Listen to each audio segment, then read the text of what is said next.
Hello,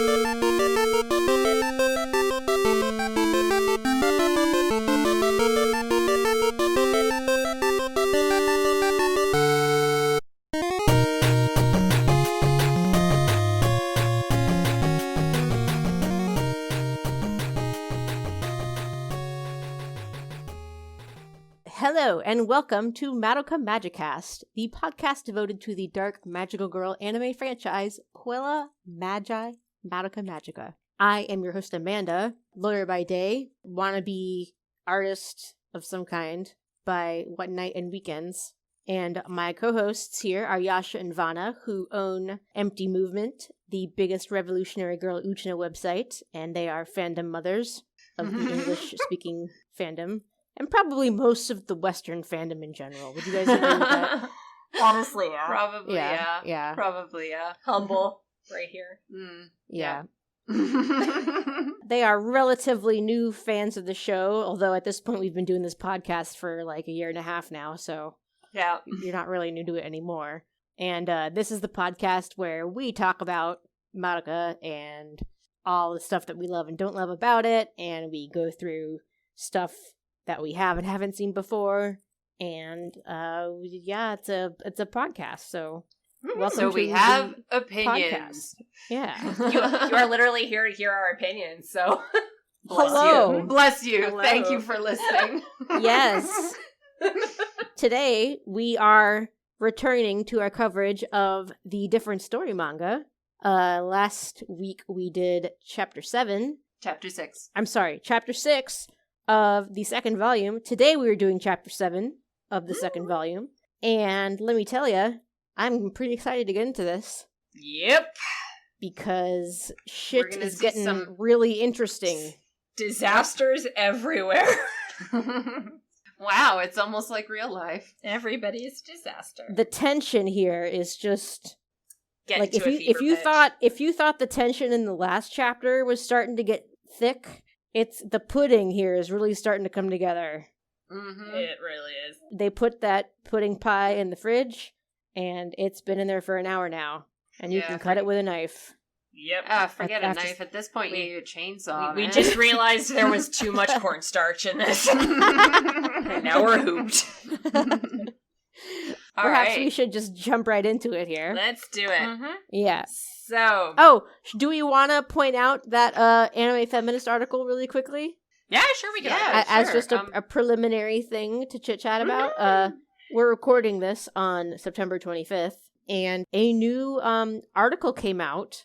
I think it was today or yesterday, very recently. It looks very recent, yeah. Yeah, on animefeminist.com, which I'm a fan of. I think that the articles they publish are usually really interesting. Awesome. Yeah, they do some really good work there. Mm-hmm. Yeah, they have a new article up about Madoka and the Rebellion movie. And I have not read it yet, but you guys, I think, like, either skimmed it or read most of it or something, like, before I we read started most recording. of it. I It skimmed is about the first really, half and I really was good. really engaged with it. It's really good. It's talking about the way that Madoka portrays systems and rebellion against them and the creation of new systems, and contrasts that with the author's job as a teacher, where they see the systems around them enforcing racist policies and things like that. And the question is, like, how do you destroy those systems and create a new system in its place without actually healing first? Like, are you gonna like what you made? Yeah.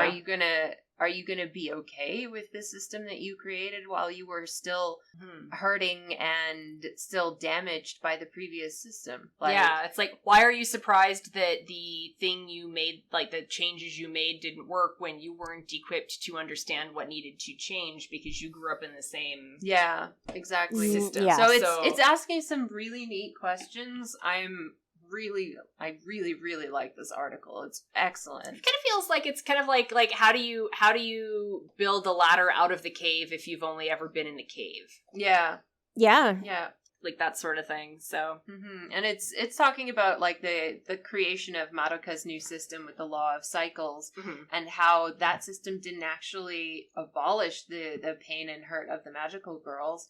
It just promised them a heaven that they'll someday get to. It's magical girl liberalism. Oh man, you could like shit on the internet doing that. Oh man, Oh, no. that makes me really sad to hear. You're kind of right. I'm sorry, that hurt to say. No, Yeah. no, I'm sad I mean, now. that is part of the tragedy of the ending. So, like, I Yes. get it. Mhm. It's like, You know, like, yes. she She did a liberalism. It's discussing all of that and how it compares to schools in real life and how they treat their Black, Asian, and other POC students. Like, I highly recommend it. It's by Anthony Sun Prickett. It's called Against the World, Madoka Rebellion, Saviorism, and Abolitionist Schooling. So check that out. It's a good freaking read. Yes. So props to Mhm. Anthony for that. Big There's props. there's another anime feminist article that is much older that is about the dark magical girl genre. Mm-hmm. Also excellent. That was just, I think, more, I haven't read it in a long time, but that was a more general piece about just this new phenomenon of, back when it was a new phenomenon of anime for adult men where little girls die. Mm-hmm. You know, and it was an article like just in taking a look at like the phenomenon that Madoka had spawned. You know, someday I would really like to watch one of these others that Madoka spawned and just do like a compare and contrast. That would make for a kind of great like- episode. Have we ever had any fans of the show kind of suggest to us what would be a good, and by good I mean bad one to use? Like what spin-off anime is emblematic of all of the problems with anime that came after Madoka? Like, what's the What's the one that misuses it the most? Yeah, which one is the one that makes you hurt the most? I as a have viewer? heard of a handful. I know, like, I know that We one should that do a comes to poll. mind. Yeah, We I could know do a poll on one Twitter. that comes to mind is Magical Girl Sight. I know that one is supposed to be pretty infamous. I know that there's more than just that. Yeah, Well, we could. maybe our audience can give us some recs, recommend too. us Yeah. things that we'll get mad at. Yeah. For not being Do you want to Madoka. hear us be angry? Help us be angry, friends. Because that would be interesting to me too, to kind of see what the fallout exactly. for this Yeah, this was. but yeah, I've always ever since I read that one article, the older one, I've always wondered if the author of that article might make a good guest for the show, and maybe Mr. Prickett might be a good guest for the show here too. Would I be don't know. amazing. Totally. Yeah, so we should check them out. Definitely. Yeah. Shoot him a message. All But right. anyway, But we we are have chapter on 7 chapter to get through, and we have 7. all of this tension. Last where we last left off, Sayaka told Mommy that she totally knew that her friend Hitomi was all under the influence of a witch, and that's why she wasn't really at that fight, and that's why she kind of had an ox laugh when they were like, oh my god, you know, Hitomi got attacked, and she's like, I know, but asterisk, she didn't say that yet. So that was where we left off, was with that. And chapter 7 kind of starts off with backfill of where that comes from and tells Sayaka's story. And, you know, the opening notes here are very consistent with the series. It's the, you know, oh, you know, he was like a genius with the violin before, and then he had an accident, and then his hand stopped working, and the only thing that would save him is a miracle. Yeah, and Sayaka provided that miracle. Yeah. And there's this picture of like shadowed hands reaching toward like a shadowy Kyubey, and I'm like, given that Kyubey is literally a uterus and fallopian tubes and ovaries and stuff, that's kind of like very I mean, symbolically loaded as an image, but not that I think that's a thing that they're doing on purpose, but I'm just sort of like having a snicker at like hands reaching for the female reproductive system. Save me with your magics. Yeah, you know, but yeah, that's sure a thing. You know, because there is like an implicit sort of. I mean, I like the way there. It calls back to the creepiness of It that does. scene in the series. Yeah, this is actually I think that's exactly why, like, I keep looking at this kind of picture. This one frame. Yeah. Is because it is a callback to that, like, shadowy, weird sequence where Sayaka makes her wish. The one that got changed or cut out in the shitty movies. Oh, the movies are terrible. Yeah. That came before Rebellion that are so Yeah. shitty I'm forgetting their names because they were shit. Those. So very, very kind of evocative and covers a lot of territory within a single page. Well, But- not even a single page. It's just that freaking frame. Like Even a that, corner yeah. of a page. Yeah. Very good stuff. But the next page is we see Sayaka and Mommy fighting, and It's Charlotte. it's Charlotte. Familiar Yeah. friend Charlotte. Yeah, so it looks like the reason that Mommy is alive in this timeline is that Sayaka made her wish earlier and was Before able they to met help Charlotte. her during the Charlotte fight. Yep. Yeah. Which is kind of neat, because that's totally one of those random chance Mm-hmm. kind of timeline things that I Yeah. just gobble up as somebody that likes timeline stories. Yeah. And, like, I even think that Sayaka makes a comment about that in the anime. Like, she's like, Mhm. I would have been able to save her if I'd yeah, been Yeah. less indecisive. yeah, I ended up doing it anyway, so I should have just done it back then. Yeah, that's and then what it maybe I was. could have saved her, like, helped her Yeah. out. And Why she did I wouldn't be waste dead. all of this Yeah. energy hemming and hawing when I was going to just decide to do this anyway? Blah, blah, blah, blah, blah. Yeah, exactly. So that it's really interesting to see, like, assuming this is what would have happened, this is the timeline of what would have happened Mhm. if she had actually done that. It's really cool. Yeah. To actually And she be does seeing indeed this. feel pretty damn good about saving Mommy. So Yeah. Mhm. there you go. So Charlotte gets defeated within like 2 pages, and it's literally just to make sure we know that situation has been dealt with, I Yeah. guess. Well, I mean, it's good to know, though. Mhm. Like, it's interesting to see. And it's time to definitely. eat candy. So Yeah. Mhm. And we see that, Sayaka feels the same way about her wish. She's Mhm. happy about her wish at first. She's happy for Kyosuke. She's Worth looking it. forward to be a Mhm. magical girl. She wants to be a hero. And then we see her start to have the same problems with Hitomi. And mhm. Hitomi could tell Sayaka that she's got these feelings for Kyosuke and that she's going to tell Kyosuke about how she feels. What's Mhm. interesting is that in this timeline, and I wonder why this happens in this timeline, but in this Mhm. timeline, it looks like Sayaka actually makes an attempt to call Kyosuke and Mhm. talk to him.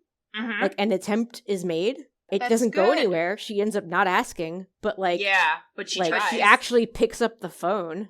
Big you tried star there. Yeah. Which I guess is consistent with what we just established on the previous page in the sense of like this Sayaka is being framed as more decisive, and that's why you're seeing her with the fight with Charlotte is this is a Sayaka that made the decision soon enough Mm-hmm. to Yeah. save So her it friend. encourages her to be more decisive. Yeah, with so other she's things. also more decisive about this, so she does make an attempt to talk to Kyosuke, and it doesn't really work out because of course it doesn't. That's teen life, am I right? But Mhm. Right. but she did try.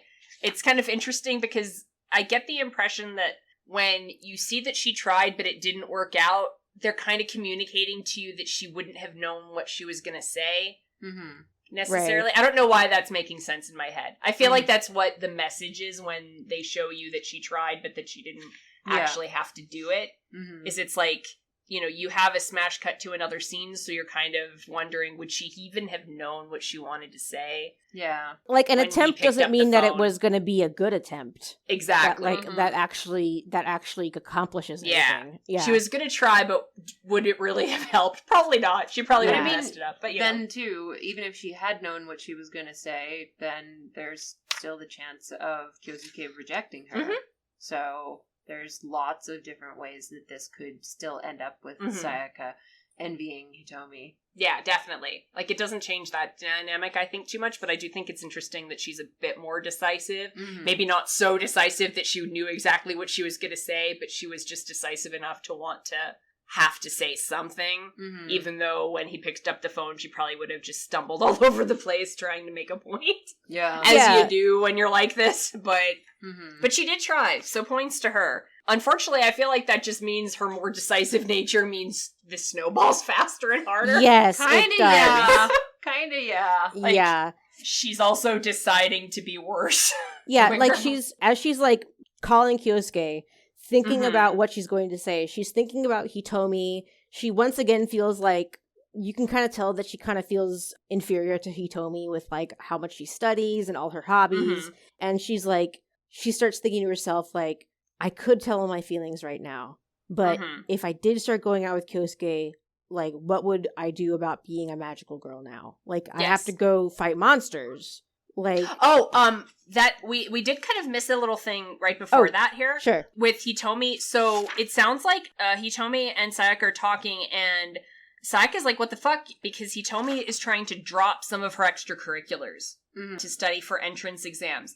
And it's kind of interesting because Sayaka seems kind of surprised by this, and on what, like, there's that kind of like, is she impressed that Hitomi is backing off, or is she like feeling more validated in having her conflicts because she's seeing that Hitomi also struggles when Hitomi always has this projected image of perfection and things like that. So I think it's like, I think that hearing Hitomi think about what her priorities are going to be leads into Sayaka having that moment where she's like, well, what are my priorities going to be? If I do get Kyosuke, how am I going to reconcile that with being a magical girl anyway? So I do think like one kind of leads into the other in a way that's neat there. Yeah. It really shows how Sayaka's decisions are being shaped by the people around her. Yeah. Like anybody else. It's like, it's really neat that way. And this does the whole, what would I tell Kyosuke? How would I just be with Kyosuke if I'm also a magical girl? Does also kind of flirt with, I don't know if the manga is going to get into this at the same degree. I don't think so. But the thing where Sayaka in this series was very, I'm dirty now. Yeah. Yeah. Yeah, the dissociation from her body. Yeah. Like, I feel like this is kind of a similar energy, but not with that, kind of sexual judgment call connotation to it. Yeah. But it is the same, like, how can I be this person and be with Kyosuke kind of thing is a similar sort of, I can't be with Kyosuke, I'm a dirty girl. How can I be a good girlfriend to Kyosuke when I need to be fighting monsters? Yeah. Because because implicitly Hitomi is taking less of a social burden, not really because of entrance exams, because she wants to be with Kyosuke more. Yeah, like that's implicit. That's implicit, and that's why she's having this moment, and she's like, well, shit, if I have to go run off and fight witches all the time, what good would a relationship with Kyosuke be anyway? Which is totally excuse-making bullshit. Yeah. But, it's not irrational excuse-making bullshit. But it is rationalizing. Yeah, but it's totally rationalizing. Yeah. So she's like, it's nothing, Kyosuke, never mind. You need to practice the violin. But even as she's telling him this, she's thinking about how Hitomi is going to tell Kyosuke how she feels. And that she's going to lose this battle. This opportunity. So she does try to say something to him and then just goes, oop, never mind. Which and then she's like, you know what, whatever, this is for the best. It's fine. Yeah. It's for the best. Let Hitomi have him, blah, blah, blah. But she's obviously super not happy about this, and she's having her, like, depressed walk through the rain with the shadows around her, and she doesn't like any of it. So all of that has already happened when she sees Hitomi in the crowd at a time she's not supposed to be there. Right. And I think that the manga implies that she suspects something is wrong. Yeah, because she looks like, why is she walking around at night? Like I know she's not supposed to be here right now. I know that she has, like, a class. And Hitomi's got, like, the shadow eyes. She's got no eyes drawn. Like, that sort of... Yeah. All that energy. That symbol of deceptiveness. Yeah. And so... That's kind of the flashback, and then it cuts back to Sayaka being like, see, I'm just the absolute worst human being to Mommy. Yeah, like, I saw Hitomi was there. I could tell something was wrong, that she was there when she wasn't supposed to be, and I didn't do anything about it. I knew that she was under the curse of a witch. Aren't I the worst person ever? So she's confessed all of this now to Mommy. Yeah. So this kind of answers your question from the last episode now, because now we're going to see what Mommy has to say about this. Pew pew! Yeah. So Mommy's great mothering moment here is, I don't think you're a bad person. I mean, you even didn't really know it was her. And I'm like, huh? I mean, Mommy feels like she's making excuses for Sayaka, and I think that's supposed to come through. It comes across sounding false, like she already knows that's a shitty argument to make. Like, you couldn't even be sure it was her. Like, you know that's the wrong I mean, you thing. could have walked up and made sure that would have been the right thing to do. Yeah. Kind of thing. So that is a really flimsy excuse. But Mommy's trying to excuse her to make her feel better. Yeah. She's trying to give her plausible deniability that Sayaka does not want. Mm-hmm. And Mommy knows is fake. Like, she's got this, like, over-elaborative thing. Like, yeah, it could have been... You weren't sure she was under a witch's curse. You could have mistaken her for someone else. Like, she's trying to give her all of these doors out that she knows are totally bullshit anyway. Mm-hmm. But she can't help it because it's her. Yeah. It's like her version of the mothering instinct. Now, I do have to say this. I do have to bring this up. Because I know at least some of our listeners are thinking it. Mm-hmm. On the other hand, the way Sayaka is describing this, there is a little bit of... This isn't that big of a deal, Sayaka. Why are you blaming yourself so heavily for this? So you saw your friend in public from like 100 yards away. Like looking a little shady. During a time when you're like not getting along and you chose not to go talk to her. And you're extrapolating from that you wanted her to get murdered by a monster and that you're a garbage person as a result. Yeah. Like, come on, sweetie. Like, slow down. Like, come on, sweaty. Like, no. Yeah. Like, is this really the end result you thought you were anticipating by choosing not to speak to Hitomi in that moment? Like, did you like? I don't think you really knew that she was under the control of a witch in that moment, did you? Unless there's a detail here you're leaving out. Did you really? Exactly. Like, there might very well be, because Sayaka still does want to Yes. excuse herself. Yes, Sayaka very much wants to make herself the baddie. Right. Like, I think we are supposed to take away from here that Sayaka does feel legitimately guilty that she didn't least walk over and check on her friend. Because she had, like, a bad feeling. This is her confessing to a priest. Yeah, she had a bad feeling, and she knew that she probably should have gone over there because she knew Hitomi was supposed to be there. And she feels guilty about it, because... The reason she didn't go talk to her is because she's being selfish about Kyosuke. That's what's going on here. The part of me that's like lawyer and ultra logical is looking at this like, come on. You didn't know she had a witch. You didn't know. In retrospect, you're looking back and being like, oh, I'm a terrible person. I must have known. Or whatever. And it's like... No, baby. You were mad at a friendo and decided to ghost your friendo for a minute. It's fine. You don't have to take on the guilt of that. Yeah. I think it's more the fact that she could tell something was off with Hitomi. And she kind of knew that she should go over there and check on her. And she didn't. But it wasn't like, ooh, I think she's being possessed by a witch that's going to kill her. It wasn't that. It wasn't that. But I'm saying, like, why it's kind of still, like, I can still relate to why she feels guilty. Oh, totally. Because in retrospect, you look over the situation, like, a million times. And you know what this is like? This is like finding out your mother just died and then seeing that she'd tried to call you a few hours ago. Yeah. Yeah. Like, it's that guilt trip. Or she tried to call you a few hours ago and you intentionally didn't pick up the phone. You had a fight because you were mad or something, and then something terrible happened and you're like, this is my fault. Yeah. And, like, you end up carrying this intense guilt that really doesn't belong to you. But, you know, that's what people do sometimes, and that's totally what Sayaka is doing. And she's grabbing onto it and using it as a weight to bear her down into the freaking ocean. She's using it to help sink herself because she's already in that doom spiral because she's a decisive Sayaka and she's decisively deciding to trash her life. Decisively heading right down that doom spiral to the witchness at the end. Yeah, so she's blaming herself. She's like, Mommy, you know, I didn't do anything. If you hadn't saved her mommy, she would have died. So, you know, I'm really all talk. I'm saying all these words about justice, but all I really do is depend on actual good people like you all the time to do the right thing when it actually matters. I'm even the reason that you got hurt, so she's bringing up her getting injured again. And Mommy's just like, listen, it's okay to rely on your friends. It's okay to save me. It's fine. And then Sayaka starts acting like Kyoko. Like in a kind of does. You're like right. a mirror version of Kyoko here.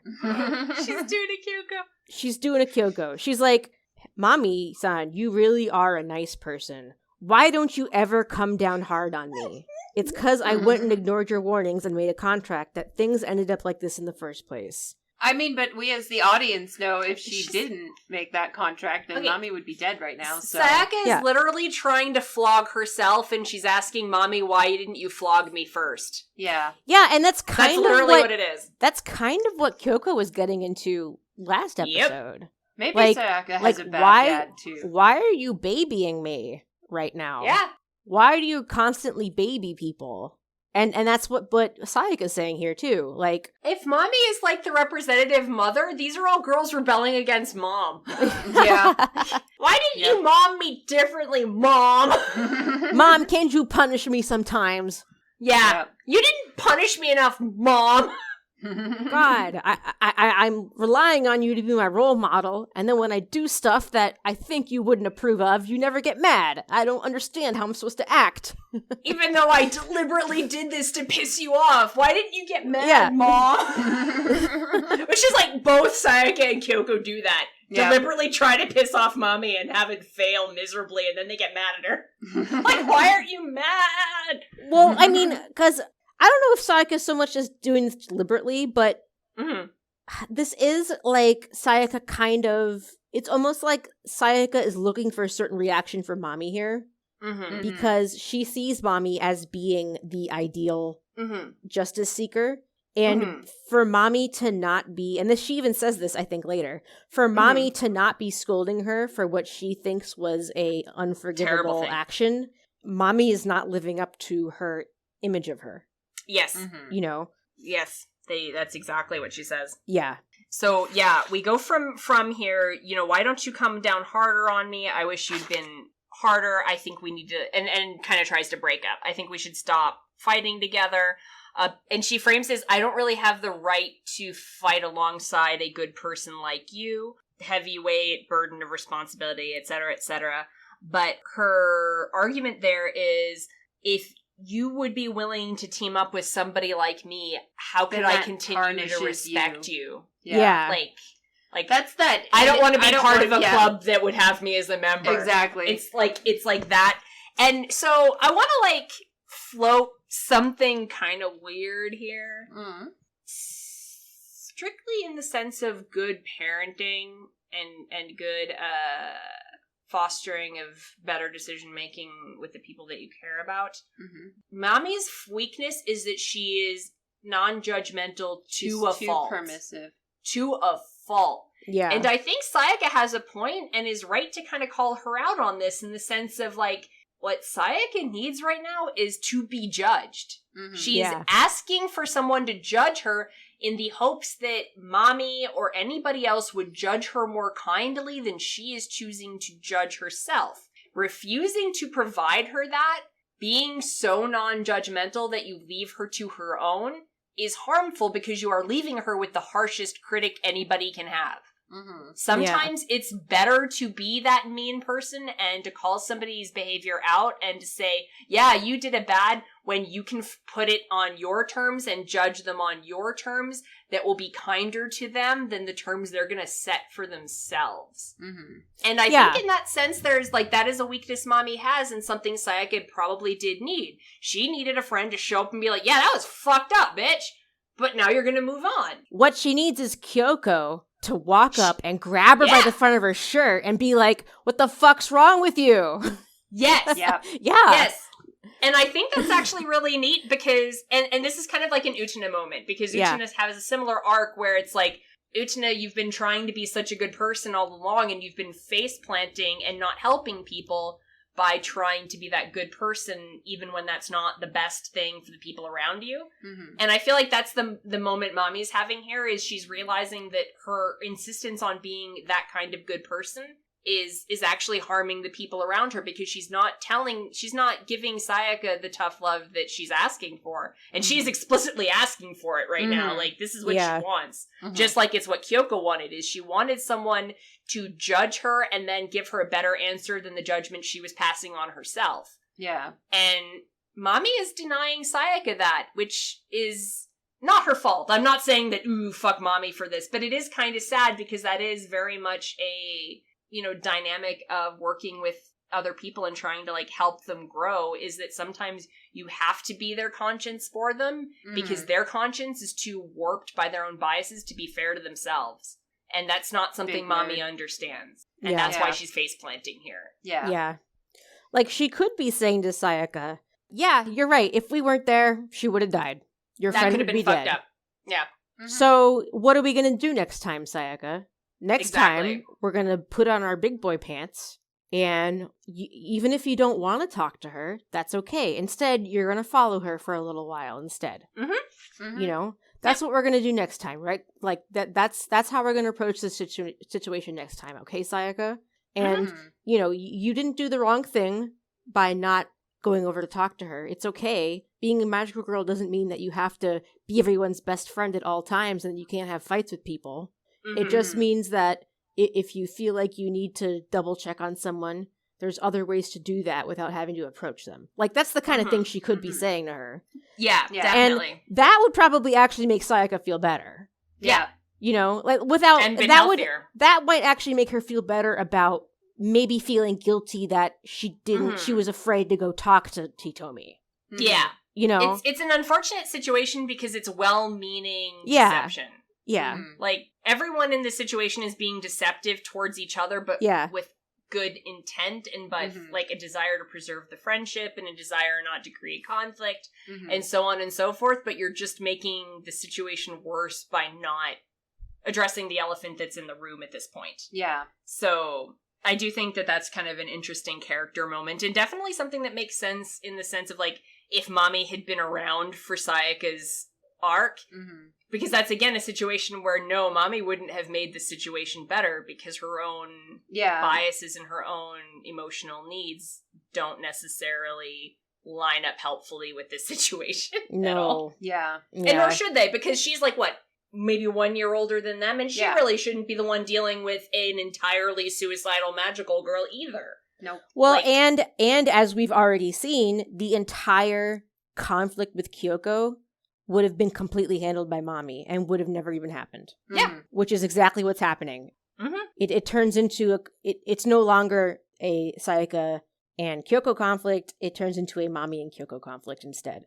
Yeah. And now instead, Sayaka's conflict is with Mommy. Yeah. You know. And it doesn't resolve because you know, Mommy's not willing to face down this reality, and really neither is Sayaka, and neither can really articulate what they're trying to get from the other in a helpful way. Because they're children. It's a story about kids. Not that I'm really going to put a whole lot more expectation on adults, because if these were all 40-year-olds, this would basically read about the same way most of the time, if we're being honest. They might have a little bit better chance. Yeah, there'd be a little more vocabulary, That's maybe. the worst idea in the world. A magical girl show, but they're all boomers. Wait. That is the worst idea in the world. So they don't actually save anything? They just tell their children that they're going to save everything? Yeah. They brag about how they think they saved things back when they were young. And then they just ride that wave for the rest of their lives. Yeah. Yep. And use their lead-poisoned brains to tell their children that they're worthless. In this world, that would be like the boomer magical girls having 5 billion grief seeds all of themselves. and being like mad because the younger ones are like, help pulls one grief seed. The worst idea. One grief seed, please. This is the disillusion of grief seed. Social security is imminent in this society. I would honestly watch this show. I would watch it, but it would be awful. But anyway, Sayaka and Mommy, I mean, totally failed to actually get anywhere with this because, again, not understanding one another. So Sayaka says, I'm going to let Madoka know that I'm a complete dumpster fire and I'm walking away and I don't think I can protect anyone, so I'm peacing out. I'm leaving her in your hands because, of course, Sayaka thinks that Mommy is the better person, so is better equipped to take care of Madoka. And it turns out Kyoko's just been just eavesdropping on this conversation the entire time. That's really and not fair, providing any input. Well, I think this page is a little bit later. Is it? Okay. Yeah, I think this might be later that night because I think she's watching Sayaka witch hunt by herself and she's watching Mommy and Madoka witch hunt together. Oh, okay. Okay. It's like a lost cause. Yeah, Okay, she's so like, she oh, wasn't look, watching- it's exactly what I thought would happen. Like. Oh, she's yeah, just and she's watching talking them, to Homura. you know? Yeah. Yeah. So she wasn't watching the whole thing that went Yeah. down with. That would have been Mami funny, and though. Sayaka. That would have been funny. That is funny. Okay, so it's more sour grapes. Like, see, my ex-girlfriend sucks at relationships, Homura. See. And Homer is literally just, you're in a bitchy mood. Yeah. Which, Homer just saying it like it is, I guess. And Kyoko asks if Homer had ever considered pairing up with these girls. And this is like kind of one of the first inklings I've seen of like what the timeline story is. Mhm. Because Homer's response to questions in the next few pages kind of implies she's gone through this already. And she's already talking like, oh yeah, no, that didn't work the last 600 times I tried it kind of thing. But it was a waste of time. I never said anything about teaming up, but it was a waste of time. So basically, like, she is literally, like, saying, Yeah. I've already tried pairing up with Mommy and it didn't work, I think, maybe. Well, what I interpreted that as her referring to the fact that, like, I was thinking of teaming up with them, but then, Kyoko, you had to go shit the bed by starting, by saying a bunch of rude crap and starting shit with them, and now they're not going to want to team up with us. Like, that's what I thought that she meant by, like, that was a waste of my time. I can see that, too. Yeah. It's like, she's literally like, Kyoko, you're complaining and you're the one that started the fucking turf war for magical girls. Yeah, because, on the next page, she's like, you went and talked to Mommy, didn't you? Because, I'm just letting you know that, you can do what you want, but you seem to have this weakness of, like, going and bullying people and burning bridges. And it doesn't actually do you any good. And that, of course, makes Kyoko upset. Because it's true. Yeah. Yeah. Nobody likes hearing that kind of thing. She's like, oh, geez, I've had enough of this crap. If you have time to go lecture, go hunt down witches. And I'm like, that's the point. That is also a big mood. That is also, but it is literally like, you're an irritable bitch. And Kyoko's like, yeah, Kyoko's like, why don't you go hunt grief seeds then? Go fuck yourself, but and you're not going to get any girl. from me, and you need to go get some for your own or you'll be starved. And Homer is like, you know what, you're right. And then she's thinking to herself, like, there are way too many magical girls in this town right now. Yes. Which is not, a little creepy. Yeah, that's not a good sign. What that means to me is this is some foreshadowing, because when that happens, some of them start turning into witches, Yep. Which, of course, she knows, but, Yeah. So, Sayaka is, like, the next day at school, we see that Sayaka is still, like, struggling. She's not feeling well during PE. She doesn't let Madoka take her to the nurse. And, they're having a little talk up on the roof. And, Madoka tries to convince her to make up with Mommy and be friends again. But Sayaka's just like, no, like... I just drag her down. Yeah, I just drag her down, and like, Madoka, don't you get it? Like, I'm a bad person. I'm a jerk who would have abandoned Hitomi. Yeah, and like, would you trust your life to a friend who would be willing to abandon you? Which is a total exaggeration, because that's not what she did to Hitomi. Nope. Yeah, that's what she says she did to Hitomi. Sayaka wouldn't do that to a friend. Like, that's not. Nope. What she did to Hitomi. Yeah, but that's how she's thinking of herself now. Yeah. Like, she's using this to hurt herself. Yeah, she wants to think of herself as that kind of person because it justifies the kind of pain she's in right now. It's like memory recall self-harm. Yeah. Like, she's choosing to think of this entire thing in the way that is most violent toward her own health. Because she's in a doom spiral. And she's in that doom spiral that Madoka is utterly unequipped to deal with, because, again, a kid. So Madoka's trying to have this kind of uplifting conversation. Sayaka's just not having any of it. But Sayaka's so far gone at this point that, she needs way more intervention than someone like Madoka is equipped to give her. She says, like, I should become like you and Mami-san, but, she doesn't get to finish this thought I think that's up. Madoka. I think Madoka's... That's Madoka. Yeah, Madoka's like, so here she's pondering again becoming a magical girl. Yep. But that gets cut off. By Kyosuke, thank God. Yeah. he's doing some heavy lifting for Homer here. here. Would have showed up. No, Homer would have had to crash through the wall and... Now I'm just thinking about Kyuube's, like, frat boy behavior. If she had finished that thought, Kyuube would have popped up out of nowhere, like, contract? Yeah. Contract? So, I'm glad Kyosuke was there to save us from Kyuube showing up again. Thank you, Kyosuke, a character I generally dislike, but... Yeah. But finally you've served a good purpose. Why do we dislike him? Because he's bland. Yeah.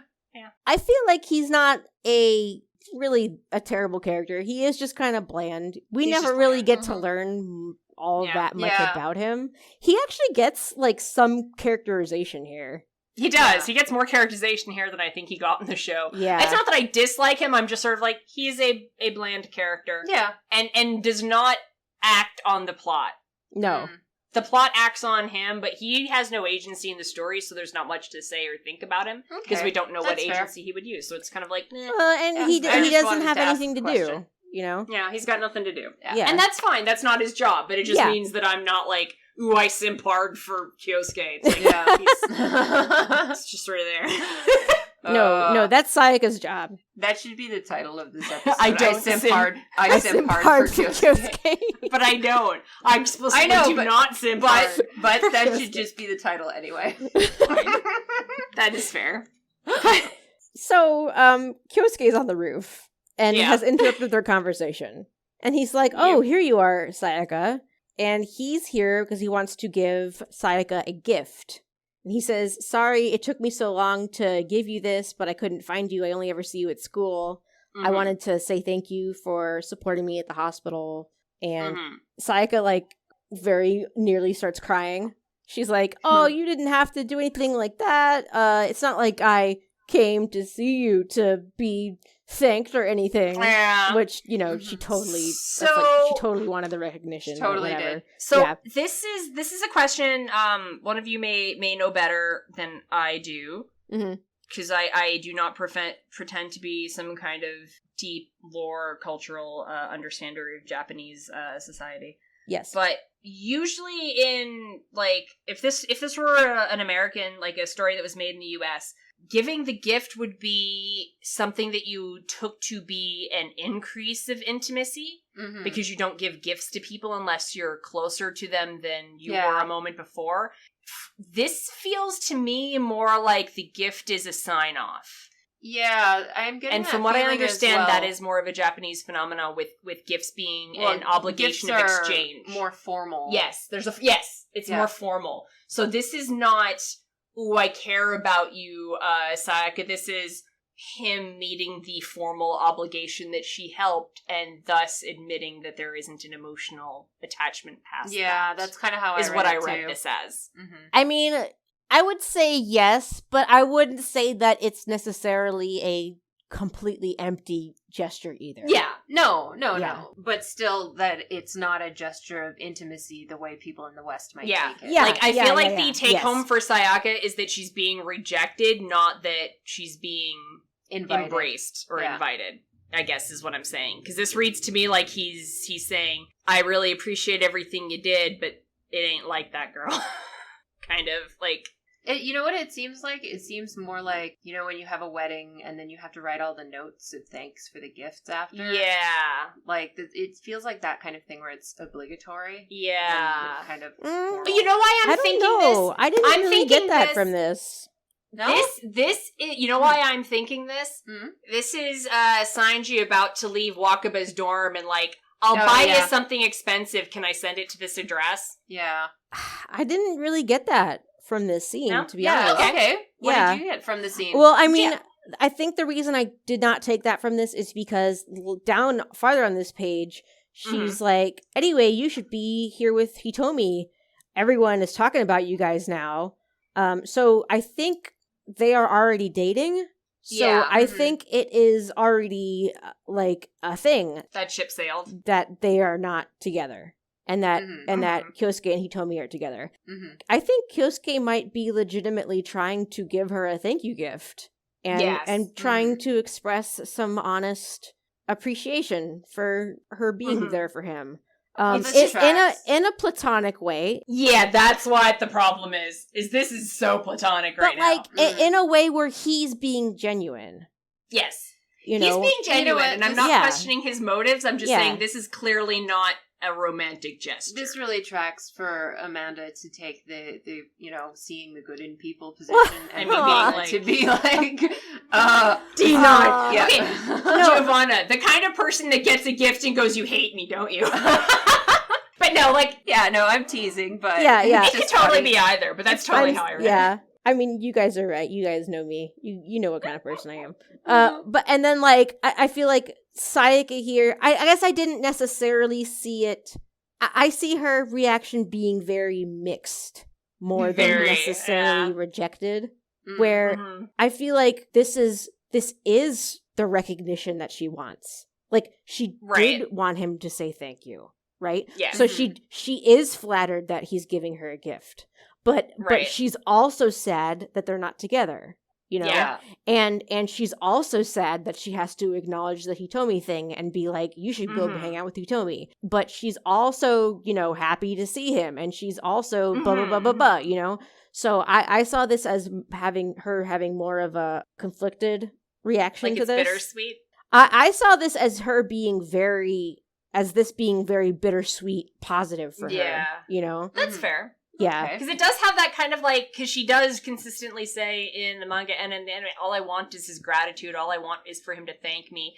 And this is totally that moment where you got that and then went, oh, wait, that's not what I wanted. Yeah. And you're like, damn. And then for Madoka to do what she does next, then kind of ruins that for her. You know what I mean? Because as we see, Madoka's standing there watching all of this and watching Sayaka have to basically grovel, you know, as all of this is going on. Like, oh, you should go be with Hitomi and try to act like she's cool with everything and just be her regular, relaxed self. Madoka's like, okay, I'm sorry to have to do this, Sayaka-chan, but oh my god, Madoka. Yeah. But she's like, hey, Kyosuke, I just want to let you know that Sayaka-chan is the reason that your hands are healed. See, that is such a terrible choice to make, but it's so sweet and well-meaning and like dumb, happy.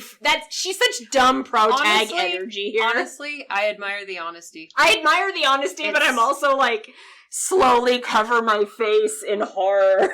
This timeline's Madoka grabbing Sayaka's soul gem and throwing it off a bridge. Yes! That's exactly what it is. Like, that's exactly what this is. You mean so well, and you're making such a mess. This is Madoka. This is Madoka going, I don't know what the fuck to do right now, so I'm just gonna throw a Hail Mary. I'm just gonna do like the most batshit nutso thing I can think of, and just hope that works out. And that's basically what she does. That's fine by me. I love that. That's great. What? That is the equal opposite of Mommy's well-meaning, because Mommy means well, but is so restrained and so unwilling to take the risks that she gets in trouble. And Madoka is so well-meaning and will like hurl you off a cliff for your own good. Like, this will help. I think there's water at the bottom. Chucks. And it's just like, I honestly like this better. It's just it's like and it's very satisfying for somebody outside the group to actually hear about it. You know what I mean? Like that was really satisfying to me. It's like, hey, did you know we're all struggling really hard here? Yeah, and to have that acknowledged in any way is just really nice. Which is a huge difference between who Mommy is as a person and who Madoka is as a person, and why one of these people is frankly healthier as a human being than the other. Yeah. Mommy has an instinct to cover that process up and to make it seem effortless. Mommy is the kind of person who thinks the makeup should look like it had been there when you woke up. Yeah. Madoka is like, I don't know what the fuck I'm doing, but let's try this. Yeah. You know? Yeah. Like, which is better. That's better. Madoka is acknowledging that this was a difficult thing and is like, no, if we struggled for this, then you should know. We struggled. Yeah, you should know that my friend made a big sacrifice for you, and she wants you to know that, and let's stop beating around the bush, and I'm just gonna get it out there. I love that big about her. Feminism. Yeah.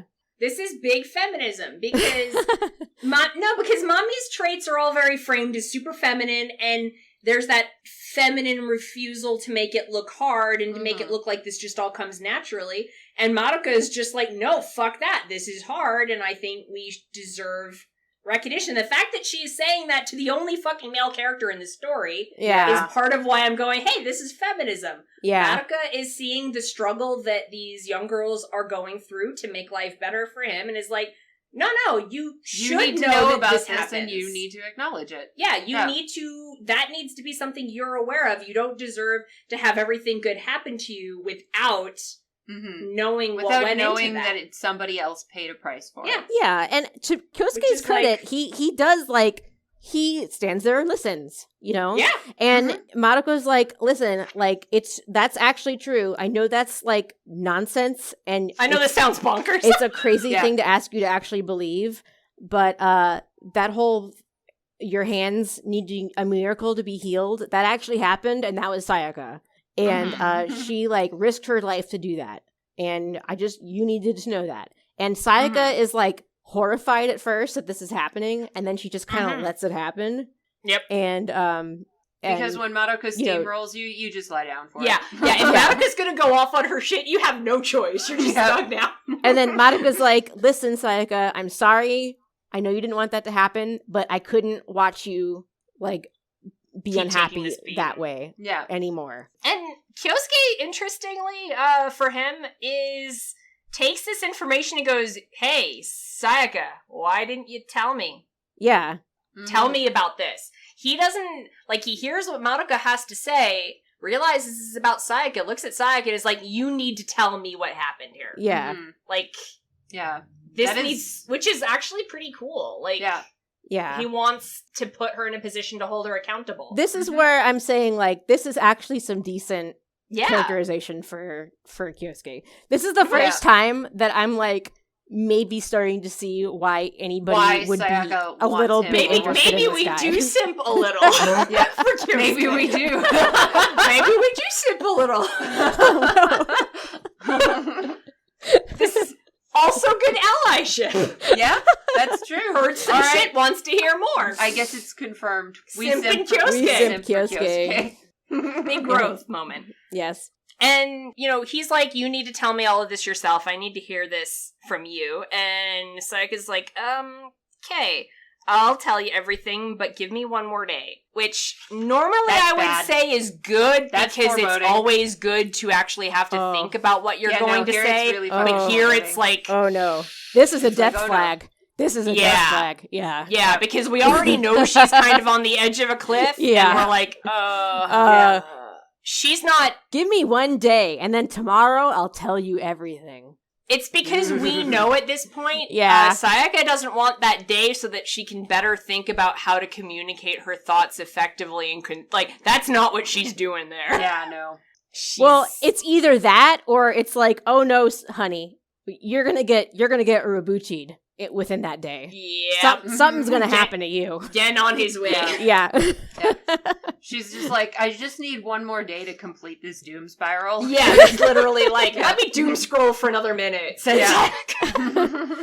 Yeah, so she's like, okay, Kyosuke, you're right. Okay, I'll tell you everything. That's what you're asking me to do. I'll tell you. But give me one day. I'm going to sort my feelings out because, like, you're going to learn some things about me that are not flattering towards me, but I will tell you. So, you know, let me go home early. Madoka, will you tell my teachers? And Madoka's like, yeah, I guess so. And Sayaka's still trying to play it off. Cool. She's trying. As usual, she's like doing her LMAO, thing. I got outed. Yeah.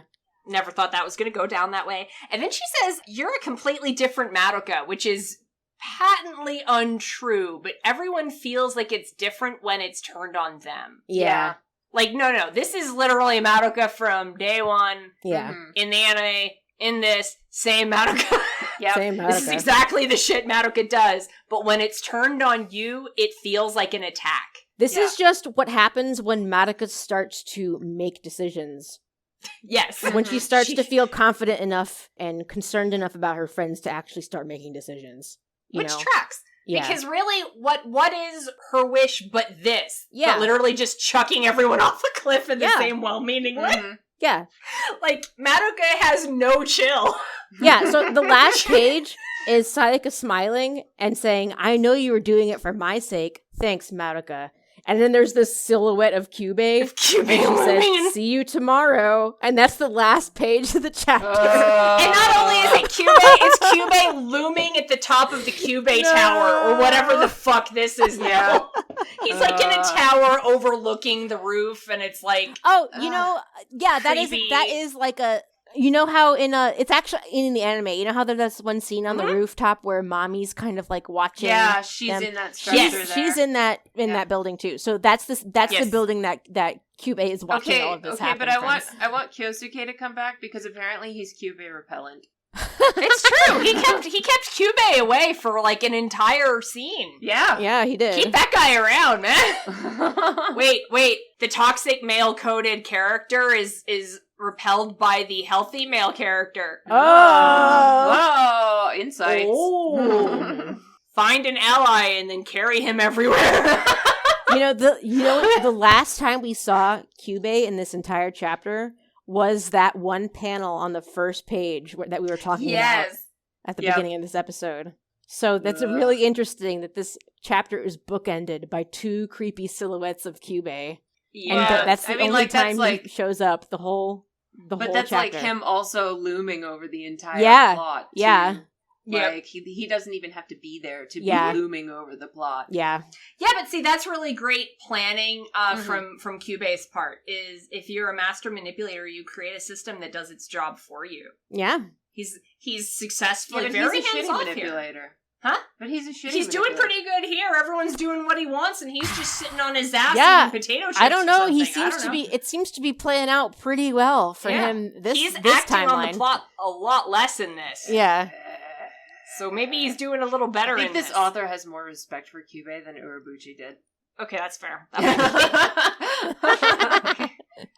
Urobuchi doesn't like Kyubei because Kyubei is too much like Urobuchi. Probably. No, but again, the anime is the timeline in which Kyubei has to lose because it's the timeline where Homura breaks out of her loop and Madoka wins, and It's true. I'm curious to see where this is going. Then nothing is going to change my opinion that Kyubei is a fucking loser. So I didn't say he wasn't a loser.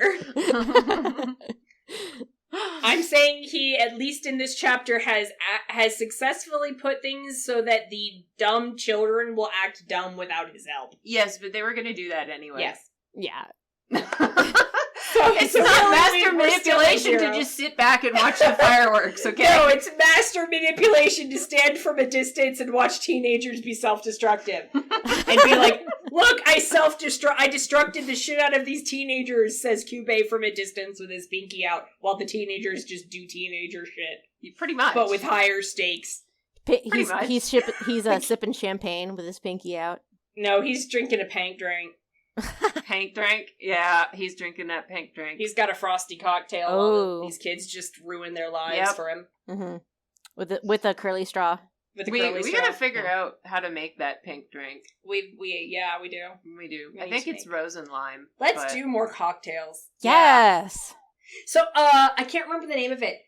There's this bar in Tokyo, I think, that is like all preoccupied with like movies and stuff like that. So if you go and you say, I want a Godfather cocktail, they'll make you like a Godfather cocktail. Mm-hmm. But they'll also do this with other things. And someone asked for an Utena one. Uh-huh. And this cocktail I retweeted, it's like insane. There's like apple slices that create the spiral staircase. Oh, yeah. And like swords. Oh my God.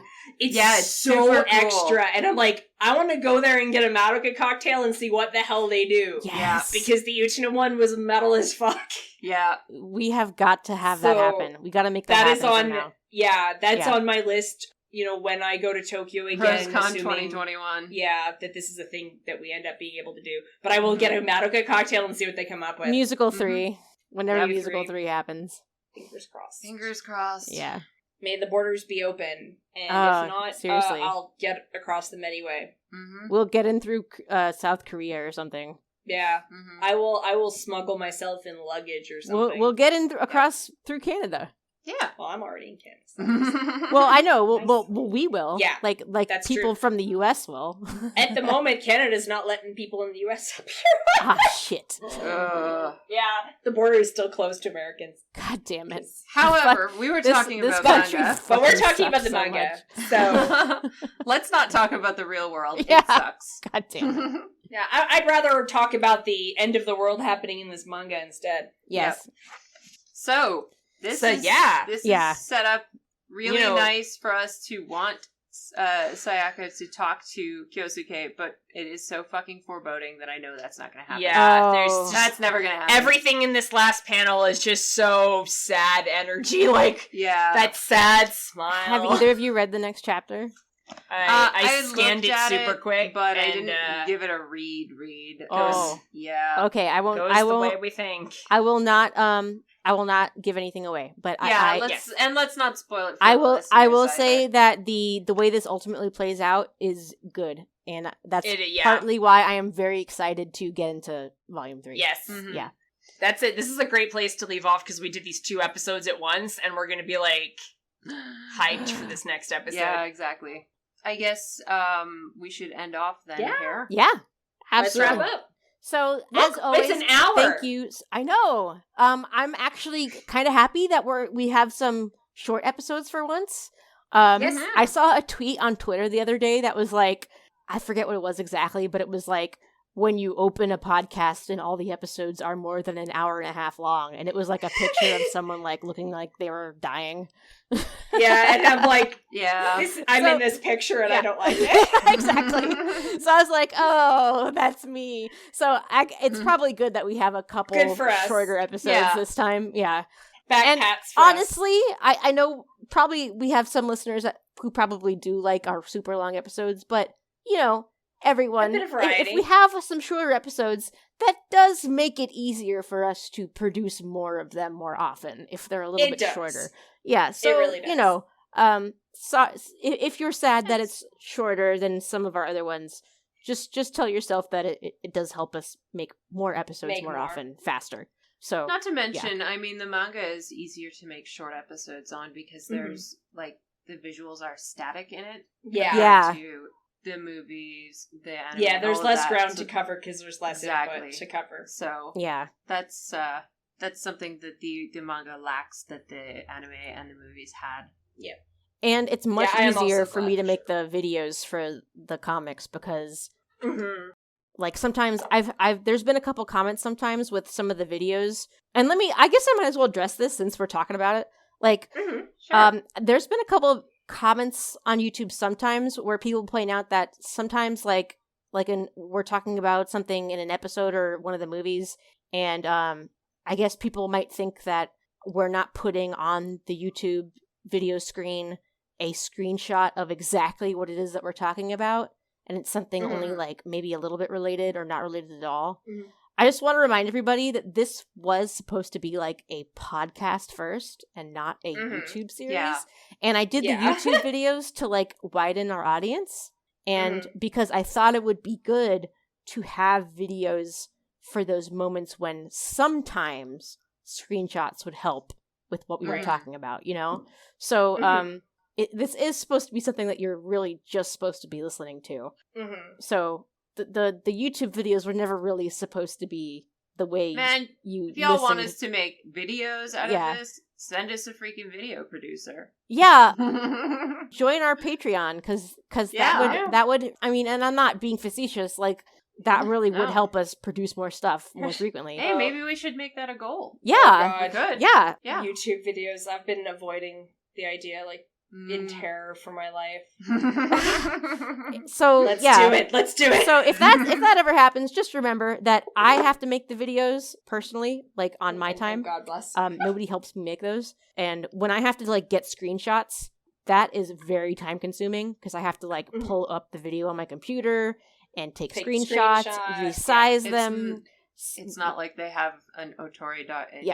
with Import hundreds them of into the screenshots. yeah. There is not a convenient website that I've been able to find of Madoka screenshots in good quality for every If episode. anybody for knows every of one, instance. let us know. Hook us up. Yeah. So, but for me to do the videos for the manga, all I have to do is, I mean, full disclosure, open up a scanlation of the manga. I mean, we're reading the legal release of the manga. We have actually paid for the manga. Yeah, for the video purposes. Yeah. All I have to do is open up a scanlation and right-click and save the images that I need to insert into the video. And there we go. I've got all the videos, all the images I need within like 10 minutes. Life easier. Yeah, so it's much easier for me to do the videos for these manga episodes. They're much faster for me to make. Like half the time that it takes me to do. Like the Rebellion videos, for me to do the Rebellion episodes. Oh my lord. Oh my god. Though, like, so one of those episodes would be 2 hours long, like the episode itself. It would take me like 5 to 6 hours to do each one of those videos for YouTube. Yeah. So, like, I don't remember how I got on this topic, but...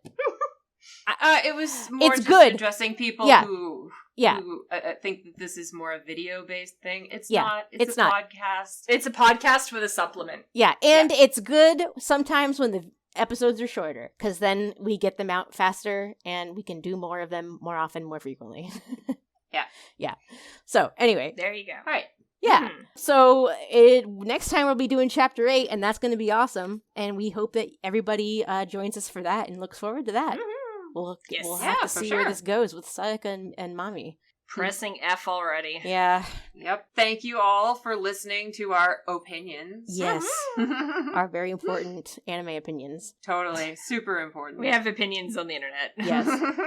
I have a request. If you are not subscribed to our YouTube, why don't you go ahead and hit that subscribe button? Do us a favor. Like and subscribe. Yeah. If you are someone who is pissed off that we're still not talking about Magireko, why don't you go ahead and leave a comment and hit the dislike button and help with our engagement on this video, and you'll be doing us a favor anyway, even if you're angry. So we don't really care if you do that. So go right ahead, bucko. Also, hey, we're gonna cover Magireko when we cover Magireko. Yeah, we are going to get to it. I promise. Yeah, we'll get to honestly, it. I kind of also anticipate wanting to cover Magireko posthumously. Yeah. Given the immediate disillusion of the Magireko game the moment the show stopped and they were on, they're not. Yeah, there's a lot there to discuss. Is what I'm saying. Yep. And we are going to have Erin on the show. Yes. To talk about Magireko again. Yeah, definitely. She had a big move recently, and she has requested that she has a little bit more time to relax and unpack and settle. And we might wait until after the game has officially completely closed to do that, but that will happen eventually. For those of you who want Magireko content. So yeah. Once again, thank you all for listening. If you want to follow us on social media, Madoka Magicast, Twitter, Tumblr, YouTube, everywhere else, type Madoka Magicast in if we're on it. That's our username. If you would like to follow me on Twitter, Lambda Power. And if you would like to find me and Vanna on the internet, we are always at ohtori.nu. And if you want to see our horrible shit posts on Twitter, they are at ohtori_nu. They're great. They're great shit posts. Come enjoy all of our shit posts. Vanna's a master. What can I say?